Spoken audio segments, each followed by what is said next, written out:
and take a breath. Don't scroll. Watch the numbers I'm going to give you. A lot of you on the left are arguing about emotion. A lot of you on the right are arguing that it's about, hey, 4 years ago, this, that, and the other. Let's get real numbers that you can now sink your teeth into. If you're on the left, you're going to find out exactly what Harris Biden have done. If you're on the right, you're going to find out exactly what Trump did. This is not a chart I made up. This is an actual chart put together based on the Federal Reserve, the Bureau of Labor Statistics, the Energy Information Agency, and the NASDAQ. These are real numbers that you can sink your teeth into, that you can take to work and show them at the water cooler, that you can have after dinner if there's an argument about politics. Let's just take the emotion out and talk about numbers. The inflation rate year over year under Trump, 1.89%. Under Biden-Harris, 5.28%. Inflation cumulative, 7.8% higher under Trump, 19.2% higher under Biden-Harris. Average gas price under Trump down 5.4% to $2.49 average, up 46.6% under Biden-Harris, $3.50 average. 30-year mortgage rates down 34.8% under Trump, 3.86% average, up 132% under Biden-Harris, 5.45% average if you can get a mortgage. Average rent costs up 11.8% under Trump, up 21.6% under Biden-Harris. NASDAQ Composite was up 138.2% under Trump, up 39.4% under Biden-Harris. Grocery prices up 6.5% under Trump, up 20.9% under Biden-Harris. Electricity prices were up 4.2% under Trump, up almost 30% at 29.6% under Biden-Harris. And real hourly wages, a big indicator, up almost 7% under Trump, 6.8%, down 2.2% under Biden-Harris. These are real numbers that I didn't make up. These are numbers you can go and research and verify. These are numbers that are based on July 12th, 2024. The jobs numbers, of course, got worse since then with a readjustment down by about 1 million jobs. Now, get emotional if you want and complain about somebody's hair or how they tweet or whatever or their age.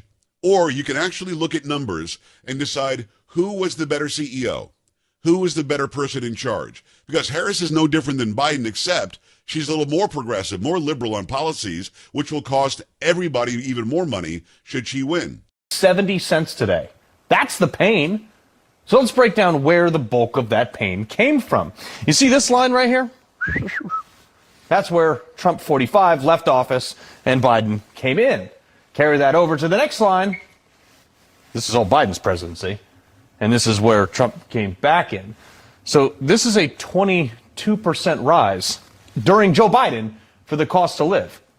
Now, this 2%, 2.7% number, that's what they're talking about.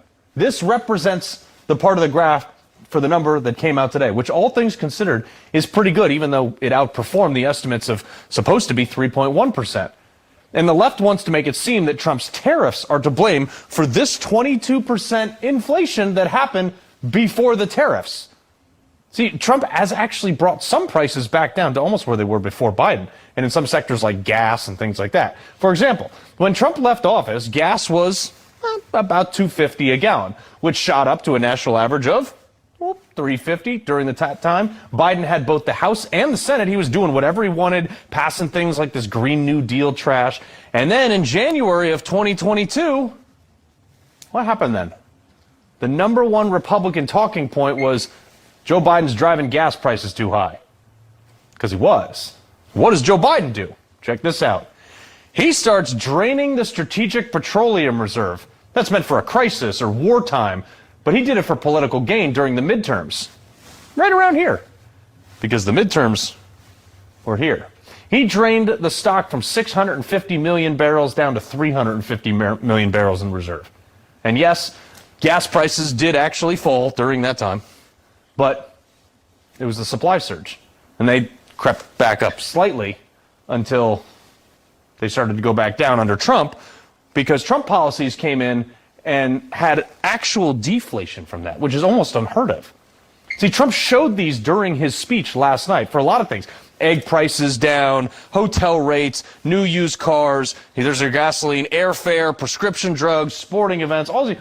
Actually, not regular drugs. Those drugs actually are way up because we keep blowing up the supply lines off of the coast of Venezuela. But all of these things are down. They're not up by less. They're actually down, which is deflationary. But according to the liberal media, all those industries are and should be up, affected by tariffs. actually reduce the deficit by $4 trillion over the long term. Reducing the waste and inefficiency in Medicare and Medicaid will pay for most of this plan. It will slow the growth of healthcare costs for our families, our businesses, and our government. There will be a provision in this plan that requires us to come forward with more spending cuts if the savings we promised don't materialize.